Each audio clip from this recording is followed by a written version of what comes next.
some boring subjects. Understand the risk to our country. Freedom brings people together. You're listening to the We Are Libertarians Network. Learn more at wearelibertarians.com. Welcome to the Chris Spangle Show. We Are Libertarians. Everybody still calls it that. So do I. Welcome. It's great to see all of you today. And we will be back after this break to talk about HR-1 that was passed this past week in the House and talk a little bit about electoral reform. So stay tuned. Warning. This show is for adults by semi-adults, so the language is sometimes strong and offensive. I don't know what I said. Welcome to the Chris Spangle Show. Our goal is to help you sound smarter while talking to your friends. If you struggle to understand politics, we explain it from an independent, libertarian point of view. With all of the irreverence it deserves, we toss out the screaming heads, put people before political parties, and give context to the news to make you think. Now, here's our host, Chris Spangle, a 15-year veteran of politics and media. Hey guys, welcome to the program. My name is Chris Spangle. It is so good to be with you. My voice is a little, I don't know, I haven't podcasted in like 2 weeks. I think it's been 2 weeks. Can you not hear me, Harry? Yeah, I can hear you, but I'm gonna I don't see any of the. Oh, this sounds bad. I'm looking for live feeds. I don't see any. Oh, well, that's because we're only on YouTube. YouTube exclusive today because I have been banned from posting live videos to Facebook for 90 days because of a meme. I think it was a meme I posted in 2018. I don't even remember what it was, but I was just like, are you kidding me? I can't place ads or do live videos on Facebook. So, yeah, it's just on YouTube today. So I found out right before we started I couldn't even post a premiere video, which is going to cause pains in the butts at work. So, it is what it is. These people are how they are, and we'll move on with our lives. But, yeah, I have it's been like 2 weeks, so my voice is a little groggy. It's not as crystal clear as usual. But it is great to be back. It's great to talk to you folks. And we're going to talk a lot about election reform today and the bill that was just passed in the House, HR-1, the For the People Act. And anytime any Congress passes a bill that says it's for the people, bend over. So without further ado, let's introduce our co-host for this episode. It is Harry Price. How are you? Going good. Moving some more things around here in the office. I actually have one of my lights actually working. I actually have electricity on this wall now, so I have one light plugged in, not the second one yet. And Rhinehold, how are you? I'm doing all right, except it's been a fun week dealing with transit companies, as it were. So trying to get things delivered. I've got my office is like half destroyed to be rebuilt. Equipment was supposed to be here. It's not here. It's a mess. Yeah, you got a bum desk from Amazon, didn't you? Yeah. Well, I was supposed to get a desk. It was supposed to come in 2 pieces. I got one piece of it. Then they sent me another box that was the exact same. So the other half of it's still on its way here. Last time I checked, it was in Texas. So I don't know why it's taking 2 weeks to get here, but I have like 9 million books from eBay.com coming next week, so I just sit there and I click refresh on the shop app. I'm like, come on, when are you going to get here? I hate like watching a package where you're just like, come on. Yeah. Yeah, I've got all new lights and a whole setup ready to go, but I need that desk to put it to because this desk I have right now, it won't work on. So it's been frustrating. Harry, what were you going to say? Yeah, I was going to say, after this week, it proves why you need those hard-bound copies of books. Don't have things online or just think, well, I'll just buy it later. No, if you want that book, you probably should buy it now. Yeah. Start local. Have it. Before it gets canceled? Get it. We typically try to choose the subject that everybody's talking about. And I just don't think we can do that anymore as a program because I don't care. I'm in a weird mood. It's like I'm not burnt out on politics because I'm having a fun reading and looking at HB1 and all that stuff. But Dr. Seuss didn't get canceled. but it's, I was having a conversation with Brian Nichols, which everybody go download our other shows on the network. The Brian Nichols Show, he's doing great work, 3 episodes a week, interviewing great people from within the Liberty movement. And Remzo Martinez with On the Run. It's such a fun, obscure show. Brian McWilliams of Lions of Liberty, another great podcast to download, said that it's like the George Lopez show on, I think he said, angel dust. And then Gingerarchy with Trisha Stewart-Mann. She's doing well. She had some surgery yesterday. So please, if you're the praying type, make sure you pray for our friend Trisha. She's had a rough year and has just been phenomenal in how she has handled all of it. But I was talking with Brian about the Republican Party because he doesn't like when I say that the Republican Party is wholly and totally, completely useless at this point. And he says, well, what about school choice? And he's right. Like, there are things that are being done by Republicans that are good things, right? But a lot of that is because it's still because of the institutions that were built by the previous generation, Mitch Daniels or, praise be his name. If he starts a party, I will follow you, Mitch. But some of that stuff is still continuing because there's existing institutions. But when you look at what Republicans care about now as a base, it is Mr. Potato Head and Coca-Cola and race. It's race. Like, for all the talk about how much they don't think racism exists and don't want to talk about it, it's all they talk about. It's just it's gender, race, issues of it's just maddening. Like, I looked at it, I was like, maybe the Suess Foundation made a mistake in mentioning that they were discontinuing these 6 books. Just disappear them, stop publishing them, and then but maybe that was their point, because outrage marketing is a thing. You let it leak that you have your diversity training, say you're white people be less white. Next thing you know, you get 9 million hours of free advertising. The Dr. Seuss books got 126 mentions in 12 hours on Fox News 3 days ago. And that's not an exaggeration. I saw somewhere saying that on Amazon's top 50 sellers right now, I think 42 of them are Dr. Seuss books. Right, because Dr. Seuss has not been canceled. It's just they've decided to voluntarily discontinue 6 books, excuse me. Right. Because they like the images in them, it was like 1 or 2 images in each book, but they were absolutely racist. Like, there's no doubt about it. And Dr. Seuss himself probably would have been for this because, when you look at Dr. Seuss's track record, which I'll pull up here, Dr. Seuss wrote some really racist stuff. He worked for the United States government as a propagandist during World War II, and he wrote 800 drew 800 cartoons for the American public as war propaganda to get them to basically be okay with doing whatever they wanted to the Japanese. So in 1953, Theodore Geisel goes to Japan.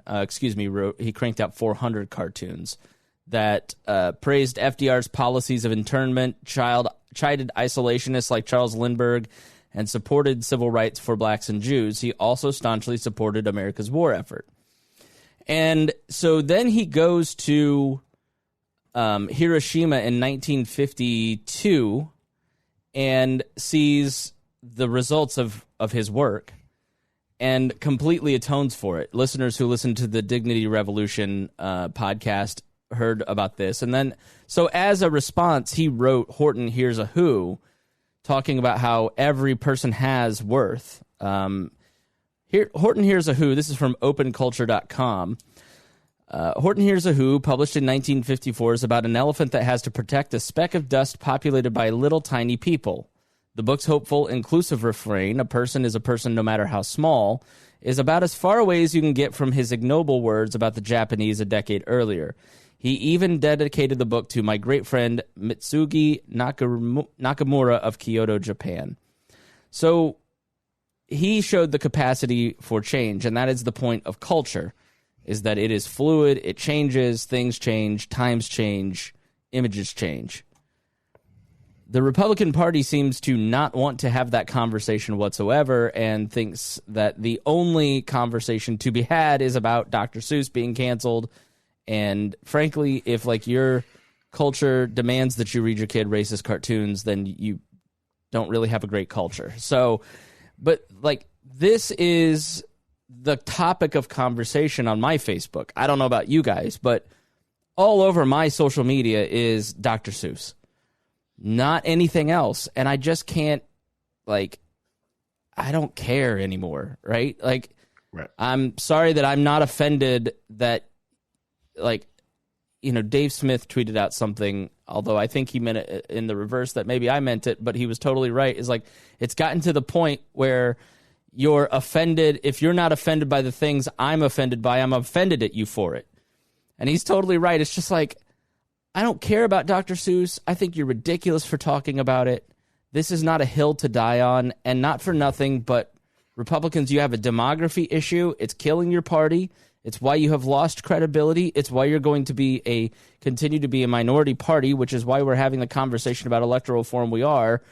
And you can say you're not racist all you want, but I don't know if I were a person of color looking at one of my Facebook friends arguing that the cartoon with the native with the bone in his nose isn't racist, I'd go, that guy seems pretty racist. Just seems so like, why are these the hills we're starting to die on? Like, are we all bored? Are we missing Trump that bad? Like, what is the point? I don't get it. And I just don't care about any of this. I don't want to talk about it more than this first 5 minutes, but it seems like the whole cancel culture conversation has gotten to a point of absurdity. Like there are legitimate, like all of these things, like people take it to extremes. Like there is some legitimate concerns. Like if you are a student who tweets something out in middle school and then can't get into Harvard, that's ridiculous. That's BS. But a company voluntarily deciding not to publish 6 of their own works is not an outrage to me. So I don't know. Harry, Rhinehold, weigh in quickly, and then we're going to move on to important things. Books stop being published all the time. It happens. And then books can be picked up to be published, after a while. This kind of thing happens. It's normal process and what happens with books. On the day they announced it, some people was like, I don't like the day they announced it. No, that's perfectly fine with that. The foundation meant what they said. They took a popular day and said, this is what we're doing, and they moved forward. Well, it was national, like it's Reading Week or something to do that the Seuss Foundation helped start, and in the early days it was all Dr. Seuss books, and it was sort of a way for them to sell Seuss books.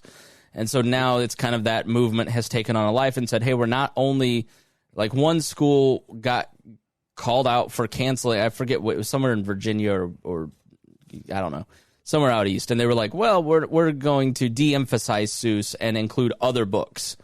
Well, then Ben Shapiro's website, which what you have to understand about the right press is they're financially incentivized to get you to click on the stuff that makes you mad, specifically the things that keep you from reading their competition. So they will always talk about the depravity of the mainstream press because you shouldn't listen to them and only listen to us because that's better for our business model. It's the same reason that the mainstream press does that to Ben Shapiro. Don't listen to Alex Jones or them. We want you listening to us so we can monetize you. So you always have to remember every link that you click is all about incentivizing. By the way, join wallplus.com. We'll talk about that in a moment. But you always have to remember that there is a financial motivation underneath all of this stuff. And so when, the Daily Wire blazes headlines about Seuss being canceled in a school, and then the school comes out and says, no, that's not what we're talking about. That's, the Daily Wire didn't update their story with that. Now you're getting stories of Seuss being pulled from the shelves of libraries. Well, Sherry Charlot, my library pulled them from circulation because of theft potential. People steal in hopes of selling for big bucks. Doesn't matter if eBay and Amazon said they won't list such items, still needed. We have a friend who just sold one of these books for $110 on eBay before they banned it. So that's why libraries are pulling this stuff. It's the narrative cannot be. It's you always have to remember that pushing a narrative is it's like the COVID stuff, right? Like people are pushing. Well, you can't live your life after you get the vaccine because we still need you to be afraid of it. Okay, well, no, because you latently want power over my decision making. And that's not the point of the vaccine. The vaccine is supposed to give people who are at risk the freedom to live their life as I've been living my life for about a year now. And that's the goal. That's what we want, right? So narratives in public opinion, you need to really break those down and question all of those, including the ones that kind of fit your worldview. So as a white male Christian conservative leaning person here in the Midwest, it's like, how dare them libs take my Dr. Seuss? Like, I get all mad about it initially, and then I read it, and I'm like, oh, there's common sense here. Okay. And I have to calm myself down, Harry. Yeah. But your Dr. Seuss books, honestly, the only thing that upset me is that, like, I didn't have one of these books to sell. That's the thing that upset me. I can't find my Doge wallet. I didn't have these Dr. Seuss books. I'm just done. All right, Carrie asks, and I'm going to throw this to Rhinehold. The fact that the company felt like they had to stop publishing these books is what's concerning to me. That is a very real, honest objection to this that I've seen. That I go, okay, I see some merit in that argument. How do you respond to that? Well, first of all, you have to not assume why they're deciding not to publish it anymore. So it could just, they say, and this is what their press release said, was that they decided to take a look at the inventory, have some people analyze it, look it over, make a decision, and decide if they should do this or not on their own. This wasn't people trying to hold their feet to the fire. This wasn't them being pressured into it. This is something they made a decision on their own. A great example of something similar to this is there was a TV show called Scrubs, right? And the person who created that TV show, Bill Lawrence, last year, they're doing like a rewatch podcast with the two leads from the show. And Bill Lawrence, who created it, is also on the show a lot. So they were doing these rewatch episodes, and he watched an episode that he saw that he said 20 years ago he thought was kind of funny but borderline, and now he doesn't think it's appropriate because it was a blackface thing. And so what he did was he called up the people who show the show and the DVD makers and everything else. He said, I want that episode pulled from the catalog.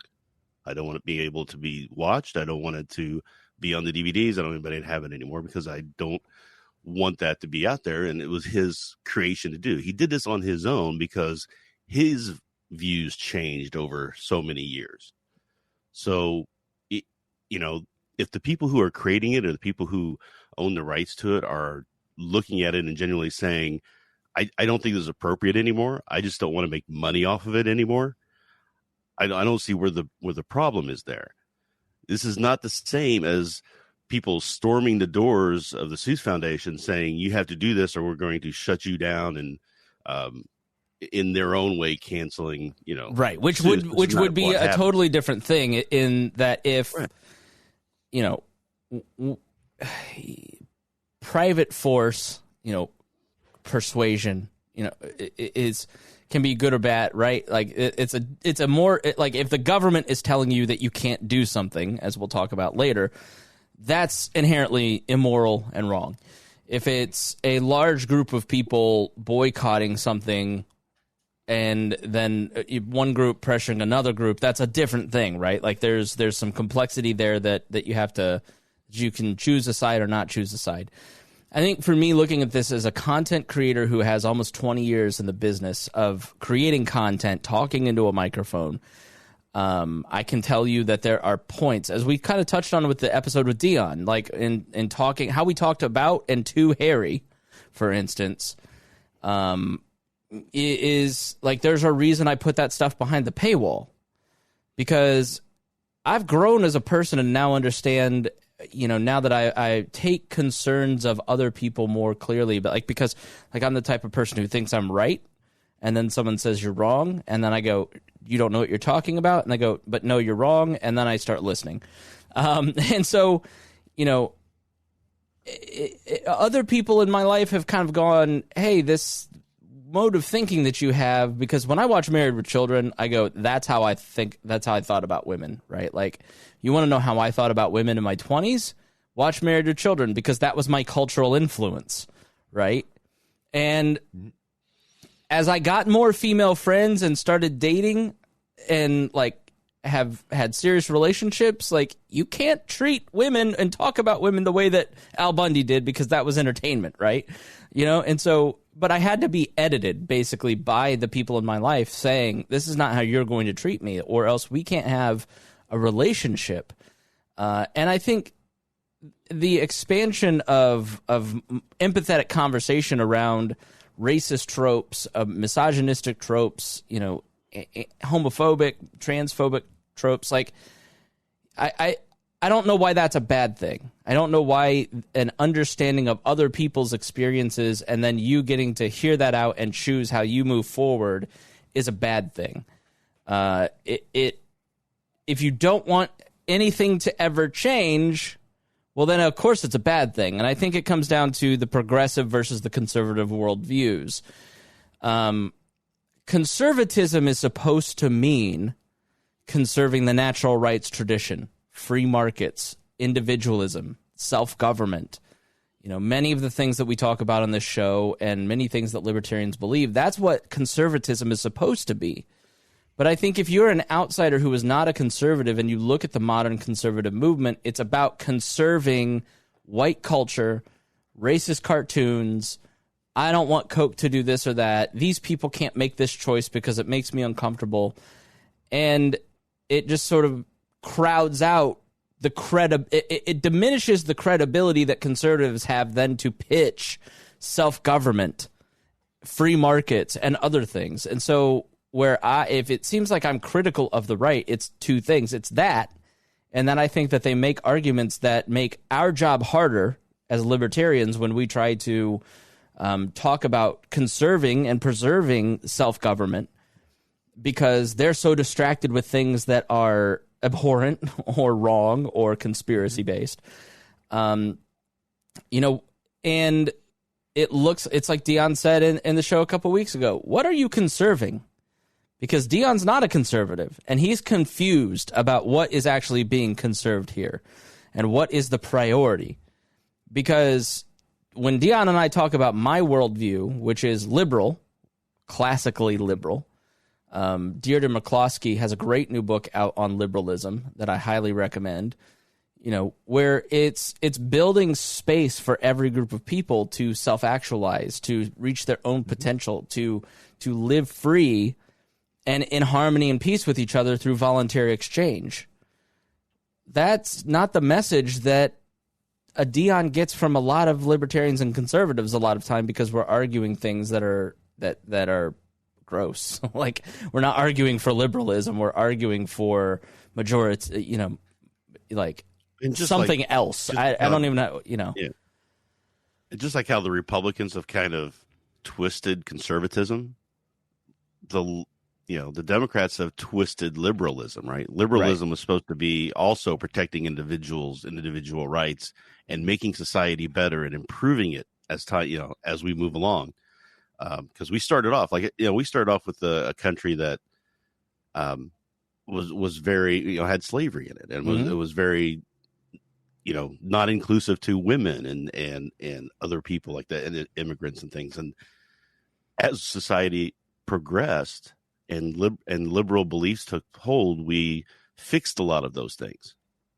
So that was the idea of liberalism, is trying to fix those inequalities. One group should not dominate another. Right. Right. Everybody, it should be an individualist type of thing. And then the progressive movement came through and kind of twisted what liberalism means. That's why when Libertarian Party started, and the term libertarian was actually, adopted from left anarchists. Well, Mencken started popularizing libertarian knock in the FDR years because FDR started stealing liberal. But it goes to the other side, which is progressivism, which is, ever expanding society of freedom and rights based on more technical and scientific measurement, as opposed to preserving tradition and things you like, right? But progressivism has kind of sunk into, we need to perfect society, we need to use laws.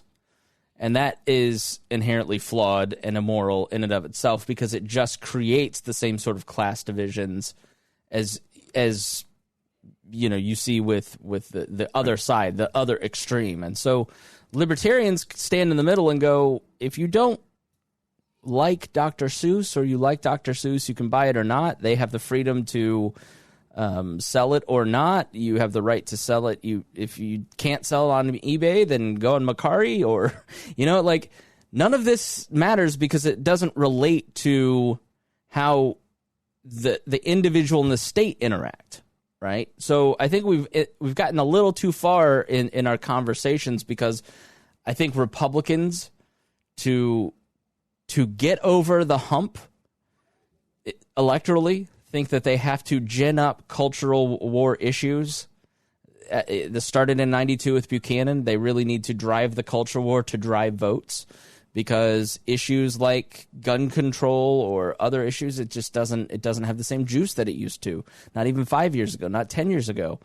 They have, as we have articulated on this program from the beginning, the last 5 years, the Republican Party has gone from conserving those values we talked about earlier to playing pure power politics, where we need to wrestle for the gun of the state to put it to their head, because if we don't, they're going to put it to ours.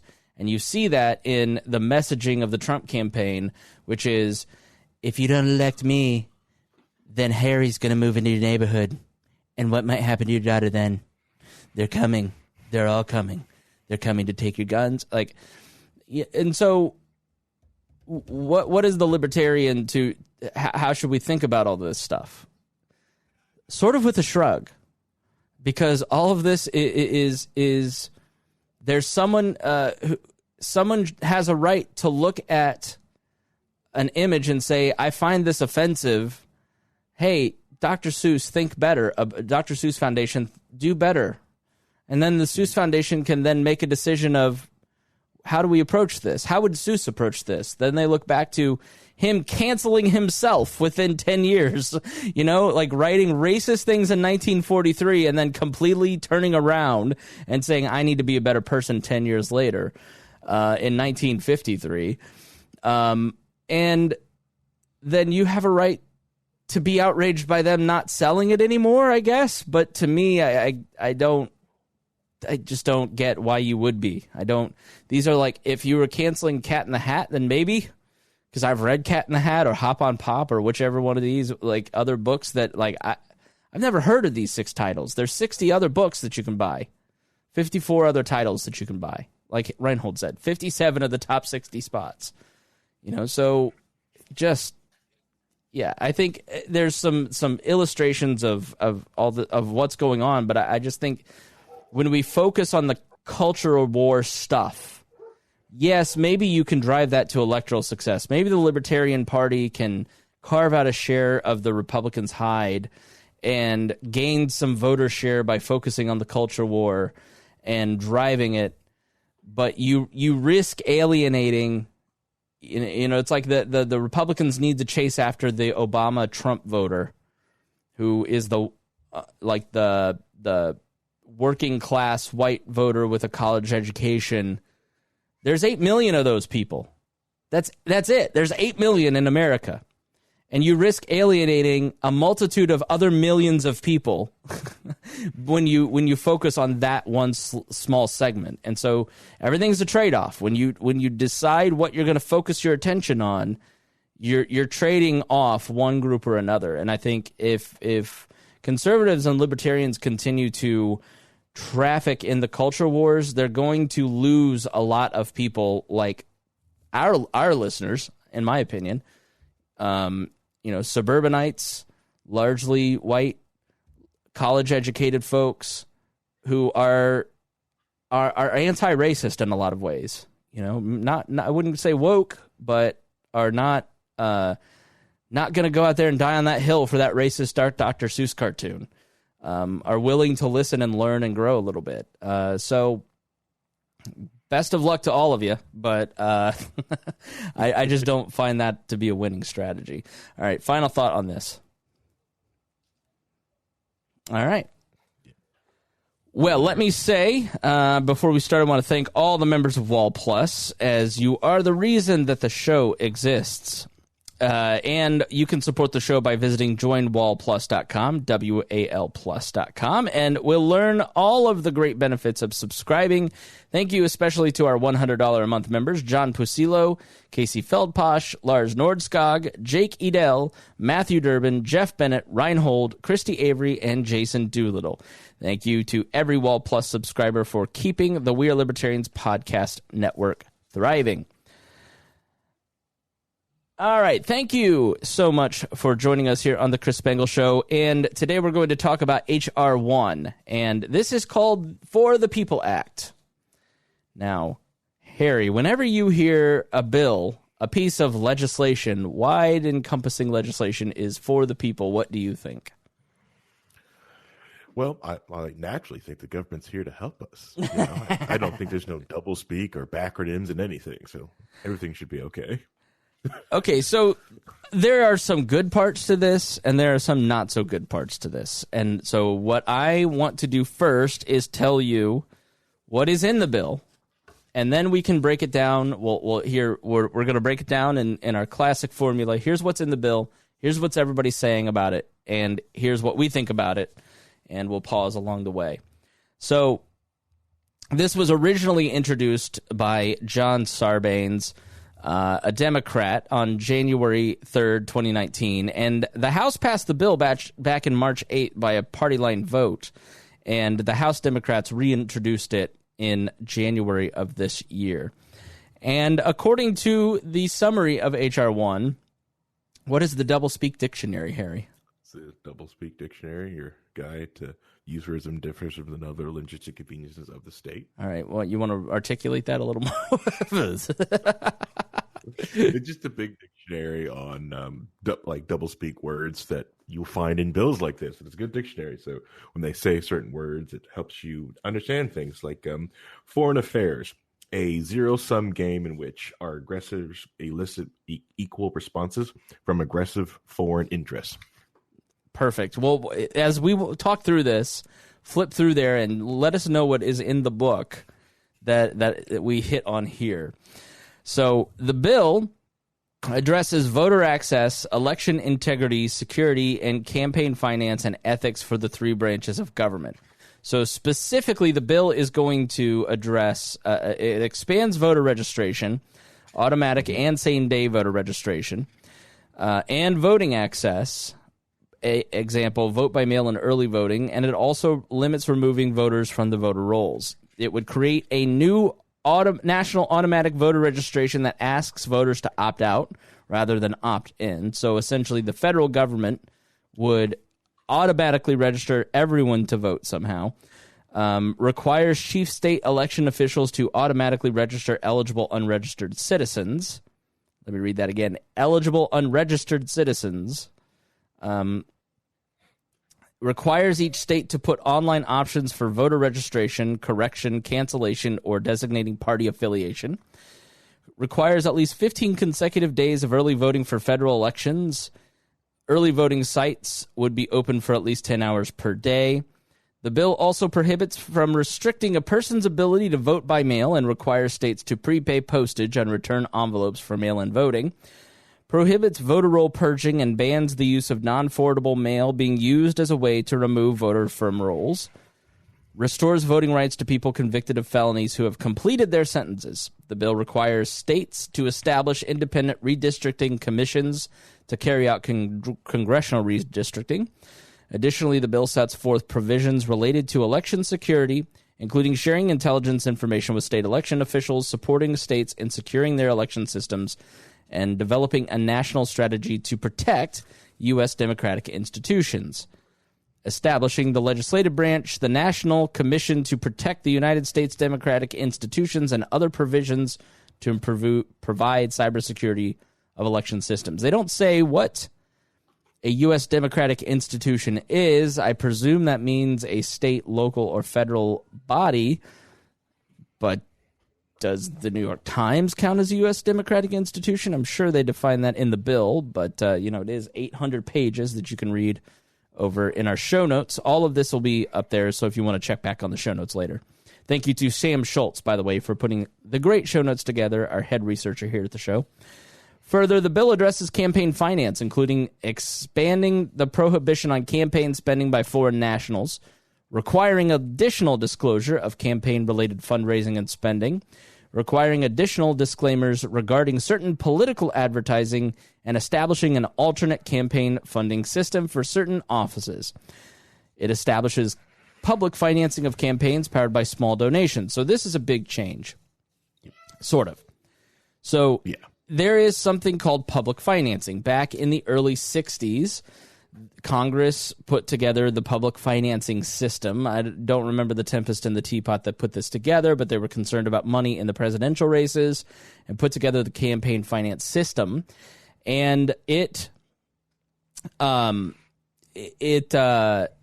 basically, you check a box when you filed your taxes for $1 at the time. Now it's $3. That says, I want to donate to the public financing system. And then if a presidential candidate raised a certain amount of small donations, they would be able to access in the primary the public financing system. This is how Jimmy Carter and Ronald Reagan became president. Because Jimmy Carter and Ronald Reagan in their primaries accessed those public funds and were able to turn their campaigns into a force. In 76, for Reagan specifically, he ended up losing to Gerald Ford, but it set the template for 1980. And so these guys aren't going out and pursuing corporate donations. They're raising money. They're getting their money from the taxpayers that have voluntarily chosen to participate in this system. This works until Barack Obama in 2008. And I heard one Democrat campaign consultant say this is the worst thing that Barack Obama ever did as president. Was in 2008, he opted out of this financing because he could make way more money. I mean, I think the 2016, when I was looking at it, was like $600 million for the candidate each. And both of them opted out of it in 2008. I think McCain stayed in it, and then Romney opted out of it, and that was the end of the financing system when Barack Obama decided to leave it. And so now it's off to the races with dark money, which is contributions from corporations and PACs that is completely non-transparent. And so now they want to introduce something that kind of does the same thing for Congress. Senate adds it on for senators and for the president as well. And so this public financing system would be a voluntary 6-to-1 match for candidates for president and Congress, which means for every dollar a candidate raises from small donations, the federal government would match it 6 times over. And so the maximum small donation that could be matched would be capped at $200. So, for instance, a House candidate could garner a $1,200 match in public funds for a total contribution of $1,400. The money would come from a 4.75% fee on criminal and civil fines, fees, penalties, or settlements with banks and corporations that commit corporate malfeasance. The CBO estimated this week that the new revenue stream would add about $3.2 billion over 10 years. So it's called the Freedom from Influence Fund. Is that in your doublespeak diary there? Probably. Okay. So the proceeds from these additional corporate settlement assessments would be deposited into the Freedom from Influence Fund created under the legislation. This would bankroll new smaller dollar match programs for congressional candidates, an enhanced 6-to-1 campaign finance match program for presidential candidates, and a new pilot program that would incentivize voters to make campaign contributions. This is specifically where the Republicans are kind of weighing in, saying this is meant to benefit Congress people. The bill would support a constitutional amendment to end Citizens United. It would also pass the Disclose Act, which would require super PACs and dark money political organizations to make their donors public. It would pass the Honest Ads Act, which would require Facebook and Twitter to disclose the source of money for political ads on their platforms and share how much money was spent. Discloses any political spending by government contractors and target shell companies. Restructures the Federal Election Commission to have 5 commissioners instead of 6. Right now, and there can be no more than 2 on this of either party. The bill addresses ethics in all 3 branches of government, and they're requiring a new code of conduct for Supreme Court justices. Guess why that exists. Stops members of Congress from using taxpayer money to settle sexual harassment and discrimination cases. Gives the Office of Government Ethics the power to do more oversight and enforcement and implementing stricter lobbying requirements. So it also would require a president and vice president and certain candidates to disclose 10 years of tax returns. So, always in these bills, they have the promote integrity, which is always the funniest part of any bill, is in the Obamacare Act, there was the integrity section. There's always integrity in all the congressional bills, which makes me laugh. So let's just kind of go through this summary sheet and kind of break down some of what we think about some of this stuff. So for improving access, it expands access to the ballot box by taking aim at institutional barriers to voting. This is from Sarbanes' fact sheet, including cumbersome voter registrations, disenfranchisement, and limiting voting hours. HR will create automatic voter registration across the country, ensure that individuals who have completed felony sentences have their full voting rights restored, expand early voting and enhance absentee voting, simplify voting by mail, reduce long lines and wait times for voters, and modernize America's voting system. There's one glaring thing here for me, in that the federal government does not have the power to dictate to states how their elections are to be run, and it's in the Constitution, which will, in the Republican response, I'll explain that in a moment. But I don't want the federal Congress can't tell all 50 states how their elections are to be run, what they ought to do. There's some things in here like full rights for felons. I totally agree with that. Every felon who is not currently imprisoned should have their rights restored for voting and for gun rights. And so, once you've served your time, that was the time that you served, and then you move on with your life. The reason that felons can't vote is because it's a way to suppress the black vote. Right. Now, so much of the conversation is something that my butthole, my little old-school Republican center-right butthole would have puckered at, in that Republicans don't try to keep minorities from voting. That's such a myth. Until they all told us that's exactly what they were doing in all of 2020. So now I don't believe any of you, and I'm not on your team anymore. And there has to be some counterweight, right? So, part of what the Voting Rights Act was about is that you had states not respecting the civil rights of their voters, and so the federal government had to restore liberty to blacks in the South. Because remember, if you couldn't register to vote, and there were 0 voter registrations for blacks in most of the southern states in 1960, when your grandparents were alive, okay, if you're a millennial. And when you didn't have the ability to register to vote, you couldn't serve on a jury, which means you couldn't get a fair trial because none of your peers were on the trial.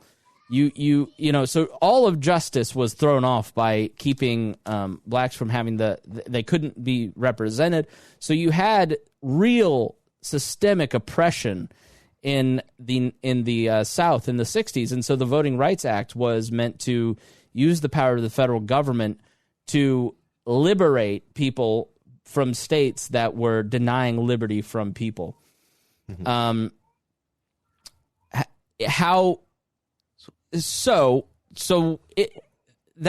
a delicate thing, right, Rhinehold? I think you're the one trying to hop on here. But I don't think that the federal government should tell us in Indiana that we ought to have automatic voter registration. And nor do I think that they have the constitutional power to ensure, early alliance. Like there's 38 states already that have early voting. So it'll catch on eventually. The marketplace of states will eventually have all 50 states. Why should the federal government be involved in telling these states how to operate their elections? So they shouldn't. So the way it's set up is that the states decide who has the vote and who doesn't, and how they're going to elect their representatives. That's pretty solid. You shouldn't be able to touch that. The problem comes into when those states do implement something in such a way that violates the rights of certain groups of certain people, right? So that's why the Civil Rights Act come in. So it's kind of like the old argument about same-sex marriage was that, government shouldn't be telling people who can get married, but if they are doing it, they have to do it in a certain way. And the federal government has that oversight on how the states are implementing their laws to make sure that they're not violating the civil rights of the citizens of their state while those are being implemented. So if let's say Kentucky decides to put a law out that says, we won't let anybody with brown eyes vote. Well, that's going to be a violation, right? So you can't do that sort of thing. And that's where the federal government can get in, only on that caveat that it's protecting the rights of of the citizens based off how they're implementing those laws, but they can't tell the states how to implement those decisions. Right. So for instance, one part in here is so one practice that states will use, specifically Georgia, by the way, which is why it's so hilarious that when Brian Kemp was Secretary of State, they would purge voter rolls, and they would send out non-forwardable notices. So they'd send something to an address, and if it would bounce back to them, they'd say this person wasn't registered to vote anymore. And they'd send them in black communities. And it wouldn't be, you can mark your mail when you send a piece of mail forward service requested, so you can send that mail. If you're doing direct mail, you want to mark that because then it'll go to the next person. And so tens of thousands of people in Georgia were removed from the voter rolls, specifically in minority communities, and showed up to vote because they didn't check, and they were removed because they had moved. That's pretty sneaky and shitty, and they're, here in Indiana, they purge voter rolls. They clean up the database. So if this person has died, for instance, they'll take them out of the voter rolls. But for the 6 million entries, the 6.5 million Hoosiers, there's 12 million entries in a voter database. When I was pulling the voter database from the Secretary of State 10 years ago, you had 12 million entries. What's the point and what's the problem with having 24 million, 30 million in the age of databases that can, that they say we need to clean the database because it's unwieldy, but like it's 2021 at this point, it's not 2004. Why, tell me if I'm wrong on that, nerd boys. I still remember going to vote not too long ago and them having to pull up the big paper log and scroll to the name and stuff like that. Now, the last time I voted, that wasn't the case. They did it all through computers, but that was always a kind of a fun thing that we were still back in the days of the paper stuff. So I don't see a problem with it. I think everybody, to be honest, if I had my say, I think every citizen should be able to vote automatically. No, you don't have to register. You don't have to do any of that stuff. You can vote because you're a citizen. But that's just me. So, but I think the registration process is an important check on election security. I mean, checking those signatures, matching the signatures on both an in-person or in a mail-in vote. That's how they do election security. Right, but matching signatures is not really accurate. I mean, people. Okay, Donald Trump. I don't have the same signature every time I sign something. If they were to match my signature to what I signed on my whatever voter registration card from 20 years ago, it wouldn't match. I mean, that's kind of. I don't think it's a very good, precise way of doing it. Yeah, but how would you keep people from voting twice if you don't have registration? Well, what happens is you have the systems, the computer systems, that when someone votes, they've locked the register that they voted, and then that tells all the other systems when they go, if they were to try vote somewhere else again, it would just block and say, nope, that person's already voted, can't do it. No, so like based off like your state ID number, you scan your state ID number, this ID gets flagged in the database, and it's voted. Mm-hmm. Yeah, which would work, but you'll also need to clean that database up quick, because making that many edits at once in the same day would drive whatever crazy server. I feel like, nuts. Here's the part of where here's a part of conservatism that appeals to me. Sometimes the old ways, based on generations of practice, have perfected a system, and you don't need to go changing it just because you big government progressives need to, like registrations and signatures and this stuff is working well. Why change it for your newfangled systems?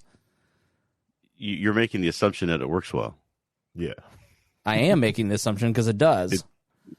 There's some issues that should be addressed. That's the problem, right? So, I mean, look what happened last year.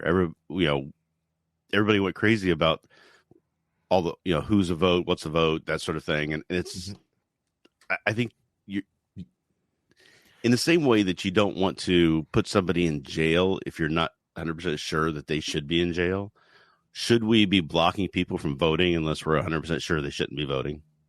Right. At what point do you make that decision?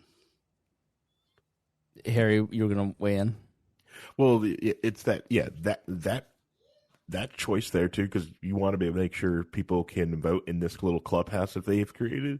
The other thing with it is that you're also like held the assumption like these are the best minds of making databases, has the best system, and all these places are interconnected and they have great internet connection to send everything back in these data in real time, and they've got a great server that will cache all this and and keep all that updated.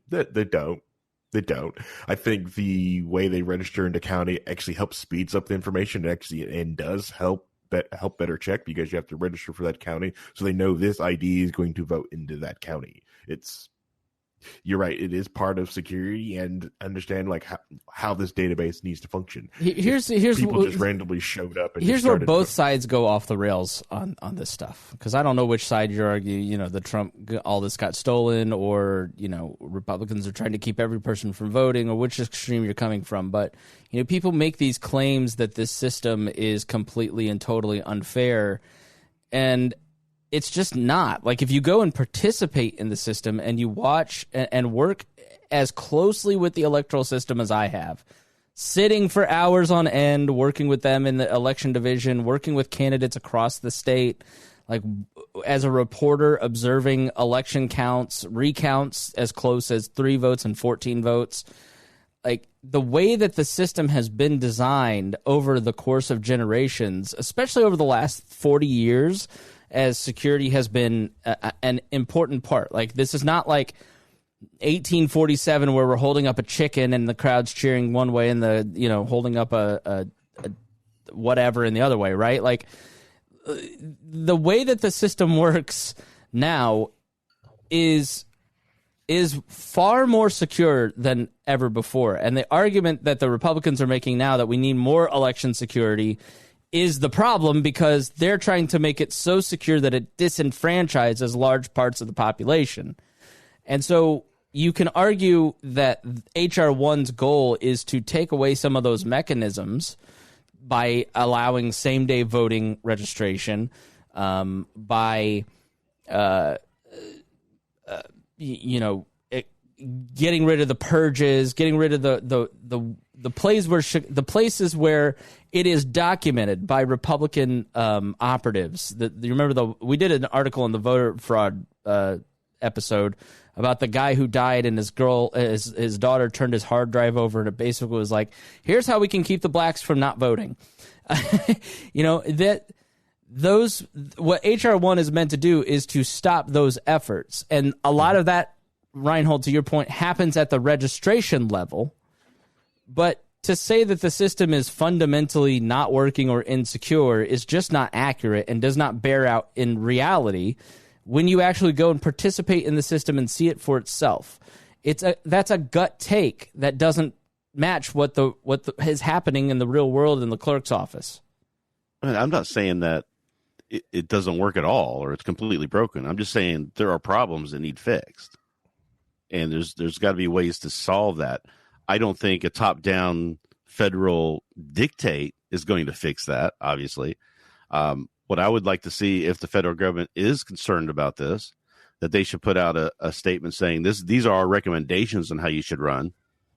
We will help you get there if you want to achieve this, but they can't tell the states that they have to do it. They can make a law. The Brennan Center has been incredibly effective at going into multiple states across the country, if not all 50 states, and articulating what a healthy voting system looks like, and lobbying legislators of both parties to enact legislation like bipartisan redistricting commissions that are not like redistricting. Part of HR-1 is they're saying your redistricting commission has to be anyone but the politicians that serve to benefit.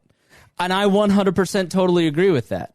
That idea is in this bill, but that idea is in this bill because of voluntary private groups persuading politicians across the country and building a grass movement. The thing that people always have to remember about legislation is that the idea is not novel and unique to the politician. It's because some person built a grassroots organization outside of government and persuaded these following little pussy politicians to enact it into law so they can get those votes. So that's all HR-1 is. So all the stuff that you see in this bill is already out there in terms of persuasion. And the Brennan Center has been beating that drum for years, trying to get these redistricting commissions. So what do you say to somebody who's on the left, Rhinehold, if you don't believe that the federal government ought to be the counterweight here?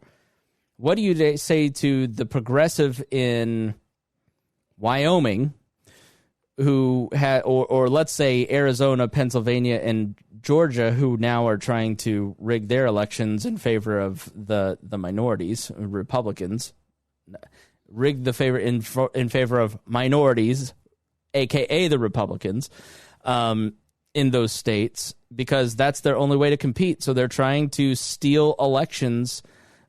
So it's HR-1 is justice. It is restoring majoritarianism to this process because the Republicans are trying to rig it in their favor. Shouldn't the federal government, let me clarify, shouldn't the federal government play a role in producing justice in these areas? You have to define what justice means at that point. So do they have a role in telling a state how to run their election? No. Do they have a role in telling the state that if they run their election, however they choose to run their election, they have to do it equitably and not violating anybody's rights? Yes, they can do that.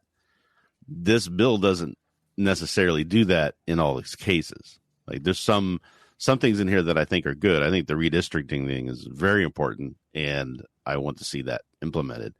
But you also have to give the states the leeway to determine if they want to have felons to vote or if they don't want to have felons to vote. I think every felon, anybody who's paid their debt to society should have has paid their debt to society. They should come back to be a full citizen again. You shouldn't be limiting their rights in any way. And by the way, Florida, which is razor thin 50-50 in the presidential race, gave felons the right to vote. I think last year in like 60% of the population voted for that. So our Democratic friends got one for democracy, gave one to our Democratic friends, right? So the states. But that's what I would say to liberals, though, is that in these states where you're in the majority, but you're losing elections, you need to do a better job. You need to get your people motivated. You need to get a better message that focuses on that before you start worrying about all of the other things that you're going off on these tangents on. Right. So a lot of the Democrats in some of these states are doing what the Republicans are doing with the cancel culture and the Dr. Seuss thing. They're focusing on things that really don't matter. They need to reshore up how their state is being run and how the representatives are being chosen and how they get their message out to all of the people to take care of that. And I would say that this bill is extremely popular. It's like 60-70% approval rating in the public at large, with really high approval ratings in Democrats. Like, there's a lot about this that is popular. Break it down by state, though. Right. How many states in really probably in the South and the upper West, how many of those states would be against it? 60% against it, right? So when you say, oh, the country's for it because it's 60% popularity for it, but regionally, I'm sure there are states that are not for it. But here's the nagging, and this has always been the argument from the left about the states' rights issue, the states' rights argument on anything. You're tacitly arguing for the disenfranchisement of blacks specifically, because that is the historical track record of, oh, let the states handle it. Right, but like I said before, the federal has a role there to make sure that if they implement something in their state, that law, that rule, that way of running the elections are not done in a way that disfranchises anybody, that violates their rights in any way. And there are a lot of states are doing those sorts of things even today. And that's where the federal government has the right to come in and say, you can't do that. You can't do that. You can't do that. But they can't come in and say, you have to do it all this way. Yeah, and I'd also argue back to that person. Stacey Abrams rode Georgia blue on the back of Kemp's voter disenfranchisement. I mean, it became such a volatile issue in Georgia after his shenanigans that they turned the state blue. And so in an era where, right, like this isn't a hegemonic media environment anymore. And you now have the ability to take an injustice and correct that injustice in an era where, Black Lives Matter signs are in Butler Tarkington area here in Indianapolis, the wealthiest, whitest area of the city, right? Like, so the culture is changing, which is partly why the conservatives are losing their mind, because it is changing and they know they're losing. And Stacey Abrams is a great example of if they go too far, you can then organize around that and punish them and elect Joe Biden and 2 Democratic senators in a state that nobody ever thought would be anything but deep red. Same in North Carolina, Arizona, Virginia. These are supposed to be Texas. These are supposed to be deep red states, and the Republicans go too far, and it backfires on them, and it ends up going back. And that's the argument I always make to Republicans too. Stop freaking out. The Democrats will always go too far and do something too extreme, and then you'll be back in power in 5 years. Like, everybody chill. That's how this bipartisan system works here. Okay, so let's talk about some other things. I know we have not completely fleshed that out, but maybe we will by the end of the program here. But here's some other things that are in the bill.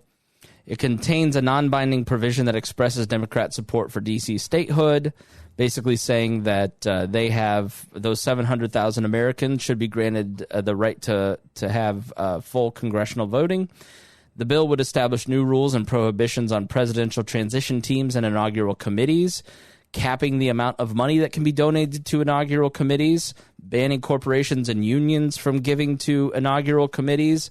Donald Trump raised tens and tens and tens of millions of dollars on all that and profited handsomely from it, as many other presidents have. Well, they didn't profit personally. Their party did, but I'm sure Trump got a cut somewhere. A person with a personal financial conflict of interest cannot work on a presidential transition team. It would allow certain expenses like personal health insurance and child care to be campaign expenditures. Let me speak in favor of this, because this is not a state's. This is for federal candidates, because the federal government can set the rules for their federal candidates.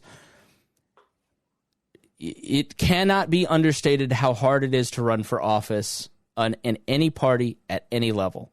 You have no idea how hard it is and how much of a sacrifice it truly is until you've done it or you've been a part of it. I've run 100 campaigns over the course of my career, and every one of those candidates had stress in their family and their marriage. They, and a big reason that exists is that if, let's say, Harry were going to run for office, Harry's at a town hall, a candidate meeting, a dinner, 7 nights a week, gone all day, works in the morning, then goes out and campaigns, knocks on doors. Well, Harry's got a child. Who's watching that child? The spouse. Who's really pissed off that they're trapped in their house all the time with their child and they're not getting any help from their spouse? Harry's wife. And so, if you had the ability to pay for health insurance, because oftentimes candidates that run for office have to quit their jobs or they lose their jobs because of inattention, because they're so busy running. They lose their insurance. It's carving out this provision. If campaign funds can be used for buying suits and other personal expenditures related to the campaign, this seems to make total sense to me. And I don't get why you wouldn't allow for that, because if a child goes without childcare because a parent is working on the campaign, then the babysitter ought to be paid. And let me tell you, when you run for office, you are financially destitute by the end of that campaign. It doesn't matter what party you're in. You are really, really, really broke. Unless you're running as like a libertarian paper candidate that just never bought anything more than $500 worth of business cards, right? So you run a consulting business and you run for office, you have no clients by the end of that often. So it's a really hard financial proposition, and carving out more expenditures for childcare and health insurance is expensive. So this is actually something I'm in favor of. I think that would help. That would possibly help recruit better candidates for Congress and Senate, specifically Congress, because the financial burden isn't as great, which is a huge consideration. We all want to sit here and think that congressmen and women are super wealthy and they all make a bunch of money, and that's just not the case. There's a reason that most of these Congress critters live in their offices, because the financial realities of being a congressperson, having 2 houses, flying back and forth 2-3 times a week, it's very, very tight. So none of that jives with the populist notion of the swamp, but those are the realities. It would allow states to start pre-registering minors 16 or over to vote. The bill would make it a crime for people who, within 60 days of an election, provide false information to voters on the intention of misleading them or preventing them from voting. So essentially, what keeps happening is Republican campaigns send out flyers to black areas and say, your polling place has been moved to here, and create a bunch of confusion. And this is well documented. It happens every cycle, but it happened a lot this last time. And they send it out to Democratic voters in their district to try to suppress the Democratic vote. And it would make that a crime, of which it is not now. The bill would impose, which I'm for. That's fraud. It's total fraud. Yeah, it's fraud. It's libertarianism. It doesn't matter what. If you're committing fraud, there ought to be a law against it. The bill would impose new limits on the political spending of companies with at least 5% foreign government owner, or companies with at least 20% foreign national owners. They passed this bill on 3/3 of this week, so 3 days ago. It's likely to hit a roadblock in the Senate. Now, here's where it's politically interesting and why they're pushing this. Not only is electoral reform is hot in every party, right? Libertarians, that's all we talk about, because we get disenfranchised from all the time from being on the ballot, right? We have to fight for ballot access like crazy. Mm-hmm. And then you have the Republicans and the big lie of the election was stolen from Donald Trump. And then on the left, you've got the constant stories of disenfranchisement, and now Republicans want to use the big lie to basically disenfranchise more. And so this is a big topic, right? So you pick this. Right. And why did they pick this? Okay, so there's a couple different reasons. So Sarbanes says, it'll start to come into focus when we hear this quote from Sarbanes, the author of the bill. If Mitch McConnell is not willing to provide 10 Republicans to support this landmark reform, I think Democrats are going to step back and reevaluate the situation. There's all manner of ways you could redesign the filibuster so the bill would have a path forward. One path that is being discussed is partially amending the Senate filibuster rules to allow democracy reform like HR-1 to advance a simple majority vote and therefore potentially be able to pass on a party line vote. Senator Joe Manchin does not support blowing up the filibuster in any way, but could he be talked into supporting amending the filibuster? Amy Klobuchar, the chair of the Senate Rules Committee, which will mark up the bill and move it forward, said she wants to bring the bill to the floor and see what the support for it is before she moves on the potential filibuster reform. We go to the floor, and that's where we see. She would get rid of the filibuster. I have favored filibuster reform for a long time, and now especially for this critical election bill. We have a raw exercise of political power going on where people are making it harder to vote, and you can't just let it happen in democracy because of some old rules in the Senate.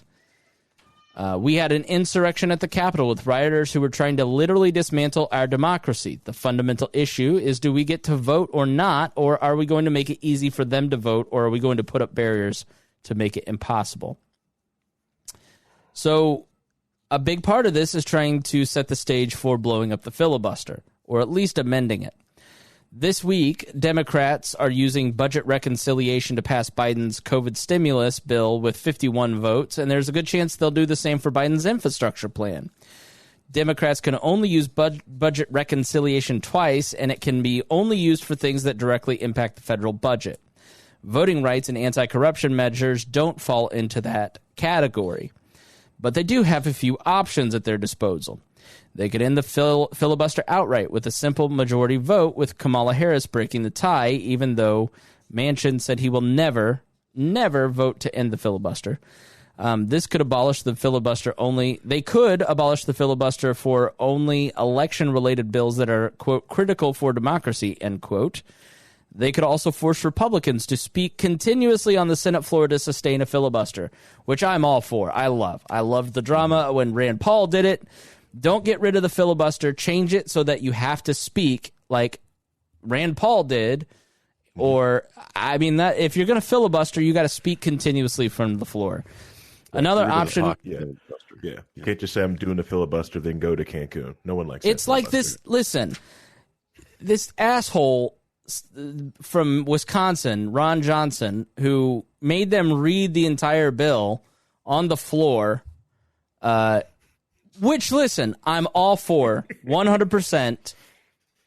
Every bill on the Senate and the House needs to be read in full on the floor. Every bill, right? I'm all for it. They start the reading of it. Every senator gets up, walks out, and turns around and walks out, including Ron Johnson. So now you've just punished the clerks that have to read this thing for 13 hours. And it just delayed it for no reason whatsoever. Like, that's the ridiculousness of Republican politicians right now, just being obtusely obstructionist for no reason.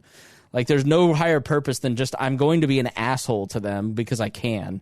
Like, don't punish the clerks. Don't punish the dude that's making $40,000 a year to sit there and read some dumb bill. Every senator needs to sit in there and listen to what they're about to pass. Plain and simple, period. Sergeant of Arms should have made them stay in there, too. That's right. Mm-hmm. If that's not, then bring the protesters back. Bring the insurrectionists, line with their guns and their bombs, make them all sit and listen. That's if we have no recourse with the Sergeant of Arms, I will call on the 3%ers. Yeah, figured this weekend. And full disclosure, I did not know they all left the room. Yeah. I did not know that. Because they're all punk-ass bitches. They are punk-ass bitches, every single one of them, even Rand Paul. Yeah, fuck these people. Oh, I hate politicians so much. Another option is to lower the threshold for passing filibuster bills from 60 to 55 votes. So this is basically a way to set up an action on the filibuster to start changing things. I I go back and forth on the filibuster thing. Like I like the compromise of you've got to talk continuously. You can't just filibuster and walk out the room. It's clearly a problem on both sides that stalls. It's like if you were. I don't know that Rand Paul has ever actually passed legislation. I don't know if he's ever gotten a law signed. But if he were to author a bill that got support and they had 54 in the Senate, and we got through abolishing the ATF, and all these alphabet agencies, and then it gets hit with the filibuster. Well, that's bullshit. It's just not bullshit when it's, I don't want this COVID relief stimulus package to filibuster. So it's I don't know. All right. So support for the bill, like I said, is very high. 67% of American voters supported the bill, 77% of Democrats, 68% of independents, and 56% of Republicans. It's supported by the Leadership Conference on Civil and Human Rights, which includes the AFL-CIO, Common Cause, NAACP, Sierra Club, Center for Constitutional Rights. It's supported by the League of Women Voters, the Brennan Center for Justice, and the League of Conservation Voters. Jen Psaki says the president remains committed to, she's the White House press secretary, the president remains committed to protecting the fundamental right to vote and making it easy for all eligible Americans to vote. That is why we need to pass reforms like HR-1 and restore the Voting Rights Act. John Sarbanes says, much of what HR-1 is trying to do is to restore the majority rule in America. We've seen an effort of narrow participation in the political arena through voter suppression, partisan gerrymandering, and the use of dark money. You put that together, and that creates minority rule in America, which produces a lot of anger and frustration. That makes it easier for extreme elements to access the political space without accountability. Now, Adam Jettleson, who was a one-time staffer for Senator Harry Reid, wrote, in the 87 years between the end of Reconstruction and 1964, the only bills that were stopped by the filibuster were civil rights bills. Abolishing the filibuster to pass H.R. 1 would be poetic justice. You would be ending the filibuster on an issue of civil rights. Backers of the bill say the 6-to-1 small donor match program is the antidote to getting big money and corporate interest out of elections and to allow candidates to focus on garnering support from their neighbors rather than catering to high-dollar donor fundraisers and special interests.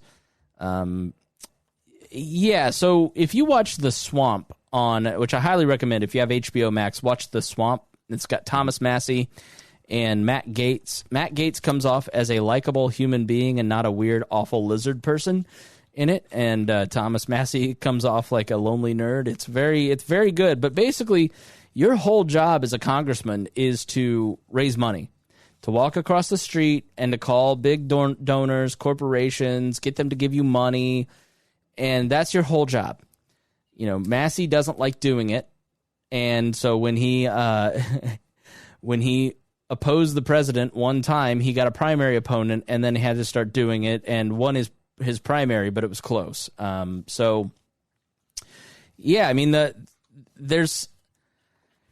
the thing about campaign finance reform. What we're doing is not working. The way that it is set up now is horrible and terrible, and you always have to remember that the people we're talking about have monopolized violence against us, and it's very important that we pick the right people that have control over you. And the person who can fundraise the best doesn't seem to be the best way to pick these people, and doesn't seem to be an incentive for the best people, if there are such a thing. We here believe in Hayek's knowledge problem is that there is no person or set of people that can accurately predict or legislate the price system, and the free market is the best way to do that. But there's also the issue of free speech. If you are limiting campaign contributions, you're limiting speech in effect. And so that's the trade-off here. That's the tension, right? So go ahead, Harry. I was going to say, and the thing with it is, like, they get so mad at the way super PACs act and donate things to, but will still allow the unions to go ahead and donate. And if you don't think unions have the power, just watch how teachers bullied their way up to the front of the line for the COVID vaccine. And still threatening to keep schools shut down. Correct. Yeah. Yeah. You're just like, how do you bully yourself up there? I'd rather give it to the person working at the local Kroger or Meyer who's been checking people out all the time. Listen, I get a bad rap as a person who doesn't like teachers. I'm dating a teacher. I'm going to marry this teacher. I don't dislike teachers at all. I hate teachers' unions because teachers' unions keep the current system that is not working for our kids. It's totally intractable because of teachers' unions, and they lie to their teachers and tell them what is not in their best interests, but is in the teachers' union. They get them all whipped up, fighting all measures of reforms that benefit teachers. The more school choice there is, the more jobs there are, the higher the pay. So teachers' unions.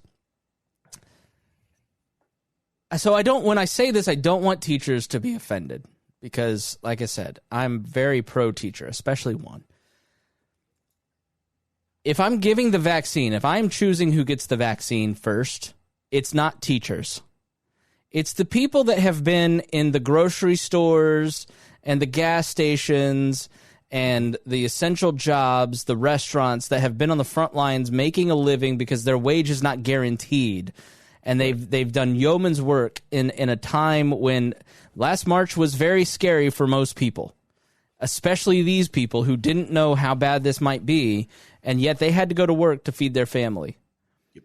So why not give them the vaccine first? Because they're still out there talking to hundreds more people a day than a teacher is. When teachers face very little risk, my girlfriend, like I said, teaches at a Christian school. Rand Paul was totally right to use the example of Christian schools in Kentucky. This Christian school has had a 1 week shutdown because of COVID late last year, and it was right before a break, so they just gave everybody an extra week of break because it started to balloon. Nobody's died. There have been a few cases of teachers, a few cases of students, but they have operated since last fall totally normally, with the exception of everybody wears masks, there's distancing, they've spread out a little bit, they've done a few things differently. Look to these Christian schools to see what is and what is not working, because they've already figured it out. Mm-hmm. Teachers sitting at home for the next 5 years teaching online is not going to work. It's not working for Democrats, it's not going to work for Republicans, it's not going to work for Libertarians and independents. It's, offer hybrid, right? If you are an at-risk teacher who is not comfortable and there are parents and students who are not comfortable going back, offer some online instruction as a hybrid, and most people are going to choose to go back because they have to get back to their real life. This isn't April anymore, and pretending that it's April still is ludicrous. I mean, I've lived my life fairly normally since last June, and I still forget that there are people that are terrified of it, and that are I talked to one person yesterday, and she just was like, "Oh my God, you had it? Are you okay?" I'm so I felt genuinely bad because I triggered her, because I was like I'm sorry, your kids are going to be okay.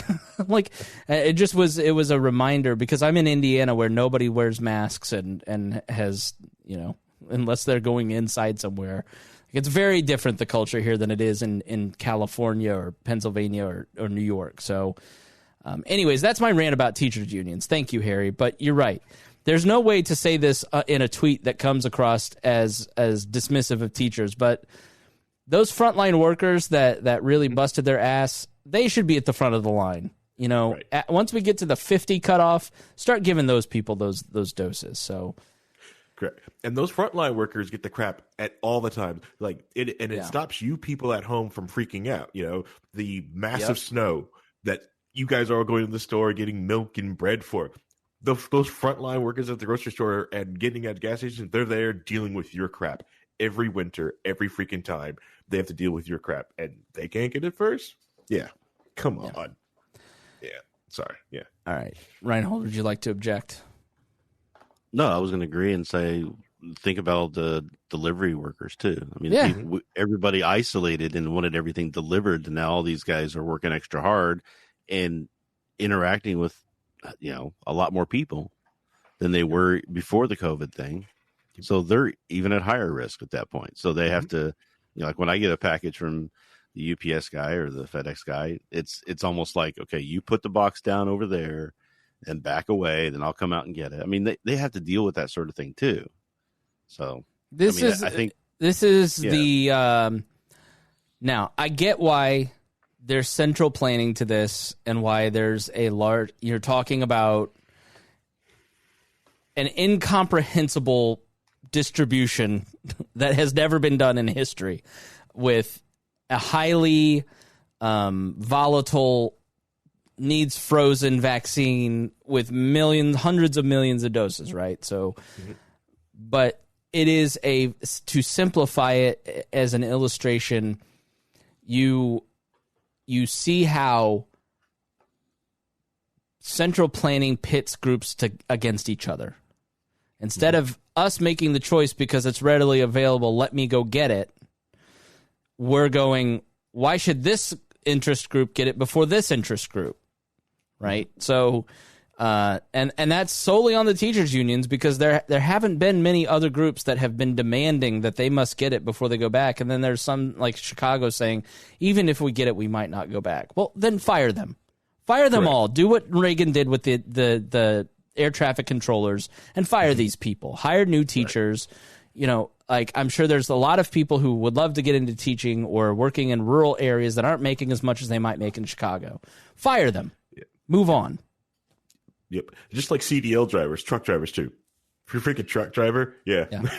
It's not that people don't care about teachers' health. It's that you're facing the same thing that the rest of us are facing. Correct. Right? Like this is not like we're sending you into a uranium mine.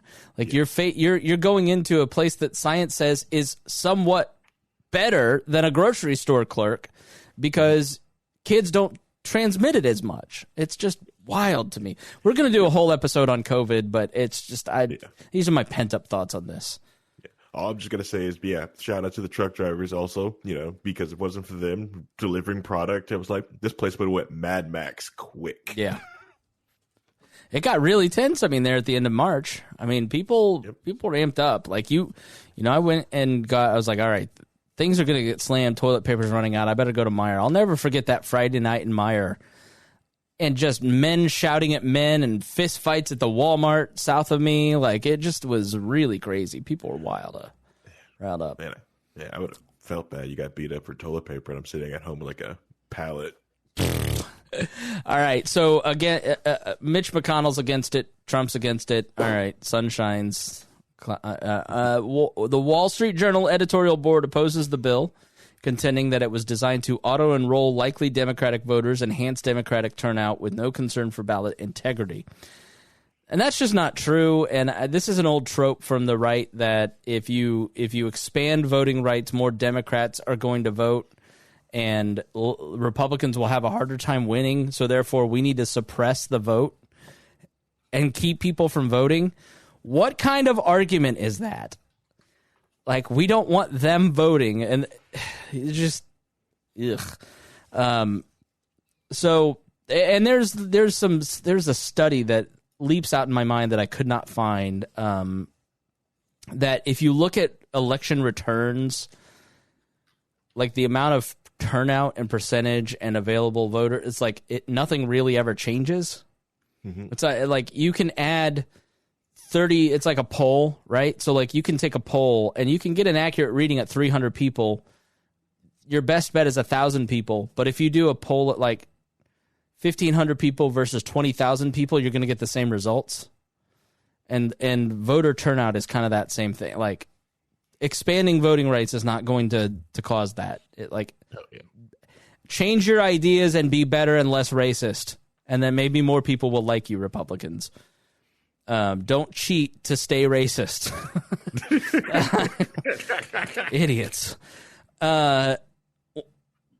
Eric Peterson at Reason criticized the bill for its attack on free speech. The legislation tackles a host of questions involving campaign finance, political speech, and online speech, and its effect would all but silence citizens' abilities to speak about and criticize politicians and their policies. In fact, the 40 pages of the bill borrowed from the Honest Ads Act would censor more online political speech than anything those working in big tech have dreamed up. Among those host of new requirements contained in the legislation is government-compelled speech on paid political content or content created by employees.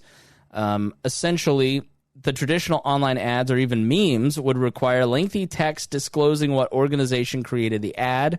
These disclosures would have to include the sponsor's name and give means for the viewer to find the sponsor's street address, telephone number, and website URL, and say that the ad is not authorized by any candidate or candidate's committee. The legislation would require a public file, which is a database of all ads costing over $500 that are run by a particular digital ad provider. Now, Facebook and Twitter can handle that compliance, but everybody else can't. So when Maryland passed a state version, newspapers filed a lawsuit explaining that these requirements were not only impossible to comply with, but were unconstitutional as well. The courts agreed. Washington State's own version was so onerous that Google just stopped advertising in all of political ads in the state together.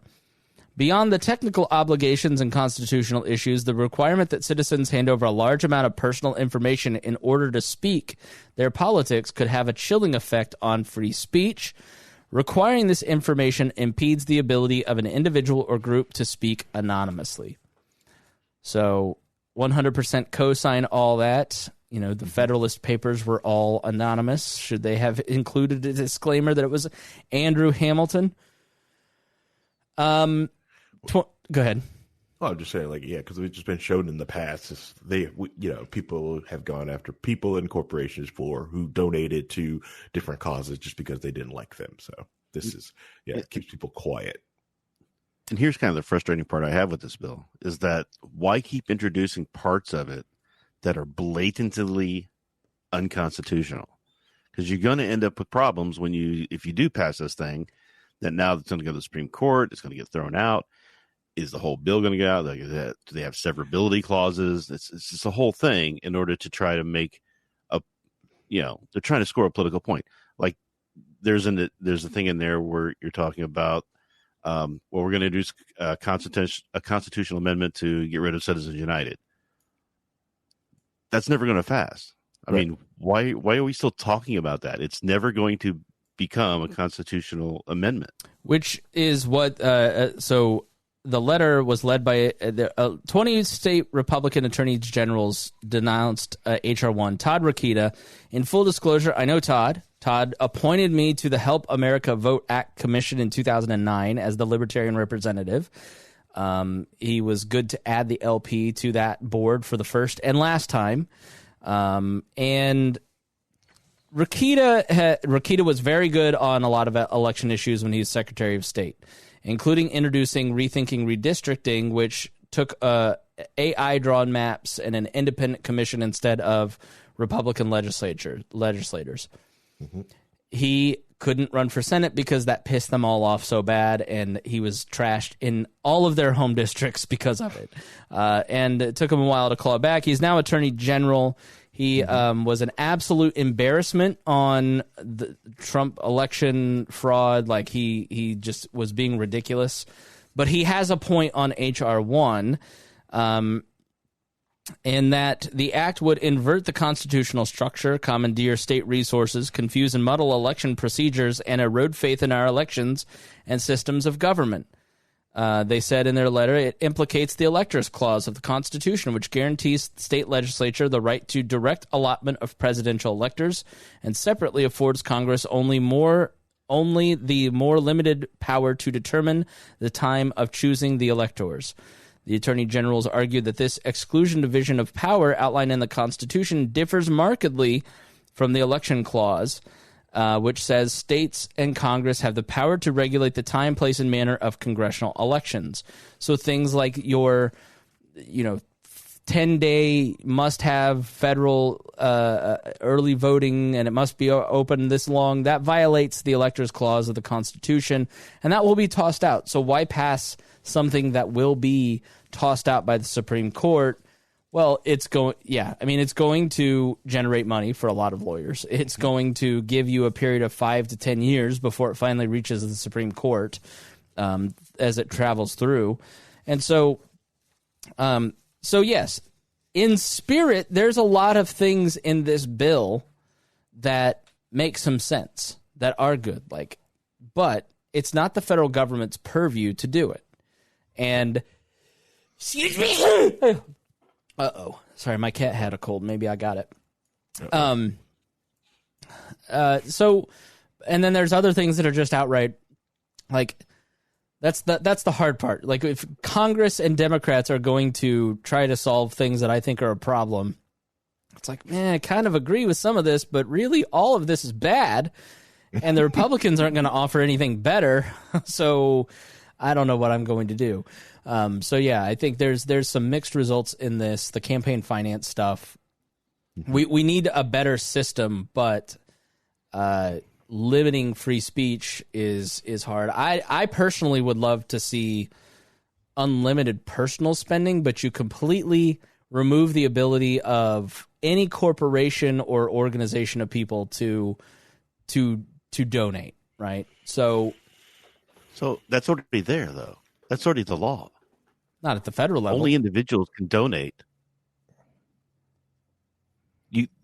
PACs can buy ads. That's what this whole thing is about. Right. You're not donating directly to the candidate. You're doing a PAC that has an advertisement for the candidate, and that's the dark money and the spending and everything else. Correct. Individuals are only people allowed to actually donate to candidates. Yep. Yeah. So what you do is you end up saying that the people who have the most reach in advertising, political advertising, are the people who have all the money. Mm-hmm. If you don't let groups of people pool their money together to counter a Jeff Bezos or somebody like that, who could just buy tons of ads. That's the whole argument that they're missing, because they see money going to people who are their opponents and they don't like it. Yeah. Right. So they want to try to make it so that the right people donate the right amounts to the right candidates. Not Rebecca Mercer. Yeah. Right. Okay. Final thoughts quickly. Well, the one thing that does scare me is also in this some of the financing talk is talking about the 6-to-1 for individual donors. That's how minority parties get boat raced when it comes to raising money. If you want to know how you're not going to get money, that's a good way. If they really want to bring more fairness to the election, well, if you're on the ballot, you get to be in the debate. Yeah. You want to bring some more, instantly more fairness overnight, but that won't happen. That's just, this way is, and if you want to see dark money getting funded to campaigns, you're going to take money off of fees to from companies that you get caught doing wrong things. So this is almost just like corporations, instead of having to donate to campaigns or to Congress to lobby them, they just offer to pay a sin tax to the church, give them money so they can run on their campaigns with. It's it doesn't matter. I got all of them in one hit, and I'm not donating. I got caught with a fine. Also, dark money, Harry's radio college DJ name. But Rhinehold? yeah, that's my. Go ahead. No, go ahead. Finish. Yeah, sorry. Oh yeah, and that's why I kept reading through this thing. It's just I'm coming up with easy ways to abuse this system, and I haven't even started. Wait till I get some whiskey in me. I'll really find out how to abuse this system. But yeah, go ahead. I'm done. Oh yeah, this whole thing about individual spending. It's you can only take it from small amounts from individuals. Oh, how many individuals are going to be created that they're just going to funnel the money through and make it look? I mean, people with money can do all sorts of things like that. So, but my final thoughts on this is that it's intended to solve some things. Some of the stuff is good, some of the stuff's bad. A lot of it's ill thought out. Some of it's unconstitutional. And one thing I wanted to bring up before we end is you said something about supporting the payments of federal elections. There are no federal elections. Yeah, it's true. You're right. So that's one thing I want to make sure we're clear on, because I need to do stuff. There are no federal elections, but I mean federal candidates. So one of the proposals in here is increased enforcement at the FEC level which the FEC is a joke, right? So if you are a third-party candidate and you get an FEC investigation, which is nearly impossible to get any, like when you hear in the news that the FEC is investigating X candidate, just write it off because nothing ever happens. Nobody gets fined. No one's ever gone to prison. Like if you are a third party, like it's the greatest federal agency because they don't do anything. Right. But, there's some in this bill, some active enforcement trying to, gin up a little more enforcement. But it's like you do get an FEC investigation as a third party candidate, you're hosed because you don't have the ability to offset the cost of the lawyers that you need. But the outcome really doesn't matter because nothing happens to you. Some people can go to jail, but it's very rare that the FEC actually investigates anything. It's sort of like if you really look into the USDA, they don't do anything either. It's like people. It's like people go, "Oh, I'm so glad that there's regulations for the electric grid and for cows." It's like these people aren't regulating anything. They're just getting in the way and churning money for lawyers. That's all these alphabet agencies do. Is they're a waste of time and the trade-offs are not worth it. So anyways, continue. And the funny part about the FEC is that they couldn't do anything anyway for the past several years because there weren't enough people on the board. Right.